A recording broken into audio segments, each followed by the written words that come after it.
Hi! Welcome to my vlog. So today, kakauwi ko lang galing work. So maglalaba tayo ngayon. So it's laundry time.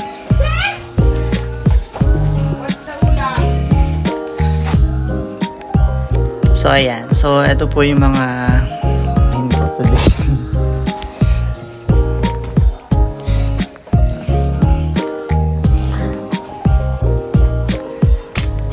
So, ayan.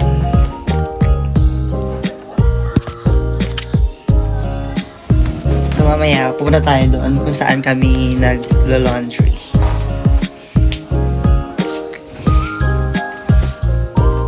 So, dito sa Canada, ano tayo, sariling, tayo. Sa Pilipinas kasi may tagalaba tayo, yan si Mudra. So, dito, kanya-kanyang laba. Kanya-kanya tayong laba. Ayan.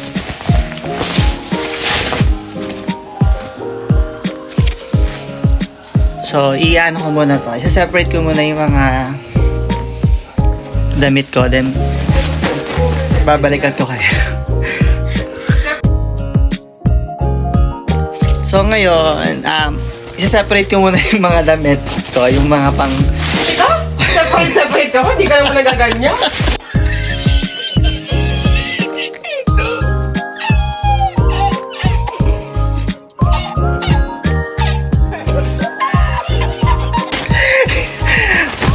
Ganun talaga. Kailangan sinaseparate yung uniforms or kung merong mga puting damit. Kapag ano mo? Paano masabi? So, ayan. So, balik ako kayo kapag papunta na ako doon sa laundry room. Bye! A few moments later. Yes.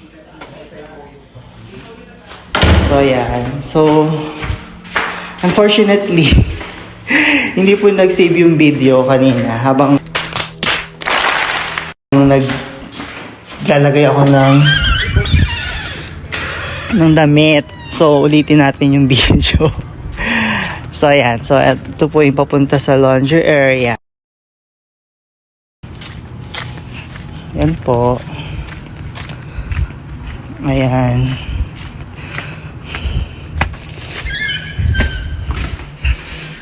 Okay. Then, ito po yung susi. Ayan.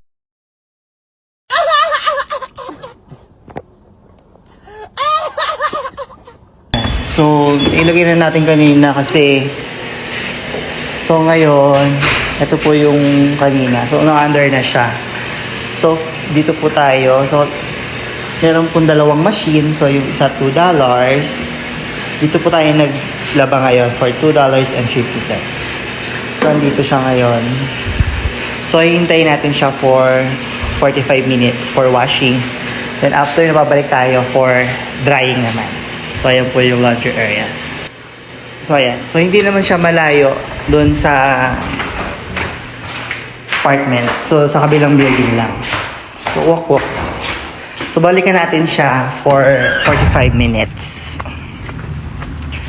So, ayan. So, usually, kapag 7 days naglalaba. So, kasi wala na tayong susuotin na uniform. So, kailangan natin maglaba. So, this is Canada life. So, kailangan natin sari-sariling laba. Kasi sa Pilipinas, sasanay tayo na si Mudra at si Sister Red ang naglalaba ng uniforms natin. So, ayan. This is our... Ayan, balik na lang tayo ulit. Ayan. Gulo ng bahay.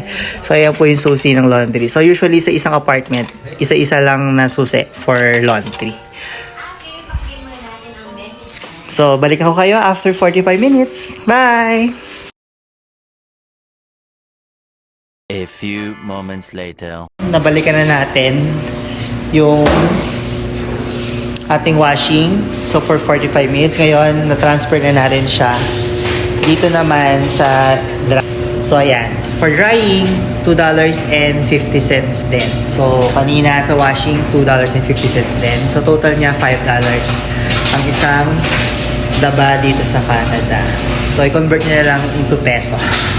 So, sinend natin siya for perm and press. 24 hours later. Hi! Welcome back! So, ngayon ay tapos na po. After 1 hour, tapos na po yung labahin natin. So, look. So, ayun na po. Tapos na po siya. So, ganyan lang po ang laba. Ma'am, titiklopin na lang po natin.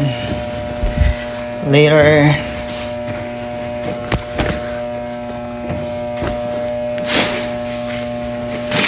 So, ganun lang po siya kadali. So, hintay-hintay lang. Hintayin lang natin siya. So, unlike sa Pilipinas, di ba? Kusot. May washing machine. Pero, kailangan pa rin natin kusutin. Pero dito, mabilis lang. So, tapos na po tayo. So, yun po. Thanks! So, subscribe to my YouTube channel. Bye!